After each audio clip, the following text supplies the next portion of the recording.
Well, today patch 5 came out, and with that patch not only came many fixes for the game, but also the Seleucid Empire DLC. So here we have another successor kingdom, and it's really quite fascinating, as you'll be finding it has a mixture of Greek and Eastern units. Now let's look at the bonuses real quick. Successor conflicts, plus 10% morale for all units during battles against Hellenic factions.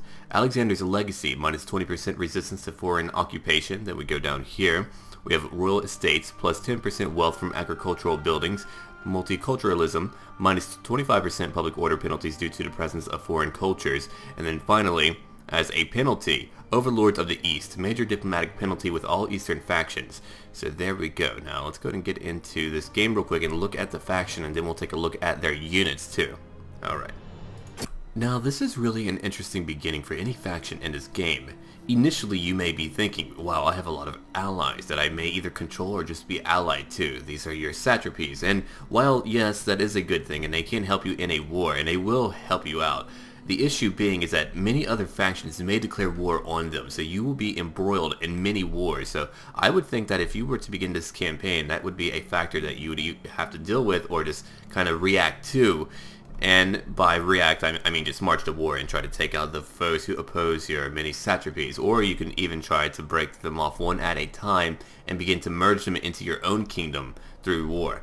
Now, if we look down here, let's see. The Ptolemies have Jerusalem and Petra.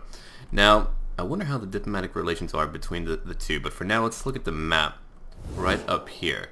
So you control all of this a little bit into Asia Minor. You have a lot of other factions that you would have to fight. Let's see, Armenia, the Galatians are very tough. They have their Galatian swordsmen who are nothing to gawk at. And in a little while, I'll cover the history of this faction too, or at least the very beginnings, a little bit. Alright, so let's see, we have Parthia, we have just a lot of foes and potential friends that you could have. But the unit roster is very cool though, because it's not only, as I said, a mixture of Greek units, it's also Eastern ones too. If we look over here, we have elephants, and I believe you can even get armored elephants, which we will look at. Let's see, we have pikemen, then we have Eastern spearmen, light cavalry, Eastern javelin men. Also, just as a little tip, when you're attacking Asia Minor, I find a navy to be invaluable. Now, why would this be? Even if you're not a fan of naval battles, well, when you attack over land, essentially what will happen is that these mini factions will most likely go by sea and attack your own land and retake cities like that. They'll go back and forth, and it'll be a kind of a hit and run, and so you'll constantly have to chase them down. But if you have a navy, you can beat their transports at sea, and so that can really just benefit you. Alright, so that's what we have here, and let's go look at their diplomatic screen. And let's see what we have going on for us. So you can just see that we have many factions under our control here. Wow. That spreads very far east. Man, that is really impressive. And there's Bactria with their war elephants. Alright, now we're going to go ahead and look at their units. And here we go. Okay, here we are. The battle's already commenced, and as you can see, I have my pikemen right in the center. I'm going in slow motion right now so we can all witness this fight. They have their own African war elephants, but my javelin men and my pikes were able to take most of them down so far. Now, over here, we have encircled a group of royal peltas. Now, my cataphracts are probably still fighting, as they are, yes. Okay, javelin men, I want you out of this little scrap. Come on now, move out. And finally, we have my war elephants who are now charging into the rear of these Galatian royal swordsmen, or that's what should be here. Royal guard, that's what they are. But yes, the Seleucid Empire would have been founded by Seleucus I, and he was an officer under Alexander the Great and would be known as one of the Diadochi, who would fight over the land of Alexander. Okay, now that we have gone behind them, let's move like that.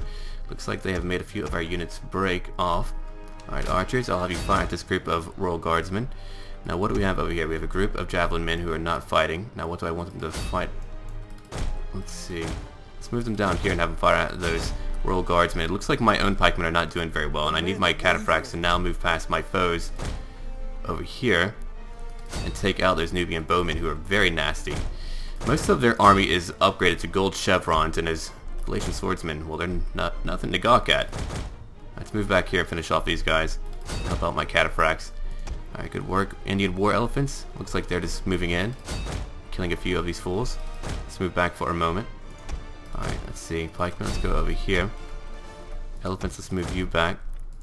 Let's move you back over. Oh, you did win on this side. Okay, good. Now we can keep moving on and take out this group of thorax swordsmen and whatever else they have. I'll speed things up very soon. Alright. But yeah, so Seleucus I would be killed by Ptolemy Koranos, the half-brother of Ptolemy II, the son of, well, Ptolemy I. Alright, let's see, we're moving back. We're being hit from behind, which is unfortunate. My archers, let's see, what will I have you fire at? I'm having you fire at this group of Royal Guardsmen. Now I will let you skirmish. Okay, here's my general now. We're going after their Nubian bowmen. We're trying to hit whatever we can. The battle would be over by now, but that's why I have it going in slow motion to kind of prevent that from happening. Alright, let's see, let's go back over here and take out these guys. Now what do we have here? We have all these soldiers who need to be out of that little conflict. Alright, we're still firing at their Royal Guard. Very good. Alright, Javelin men, fire at this group of Royal Peltas. African War Elephants, you can move over here. I have my pikemen who need to turn around right now, and so they shall. Very good. There's a group of pikemen over here who need to go fight.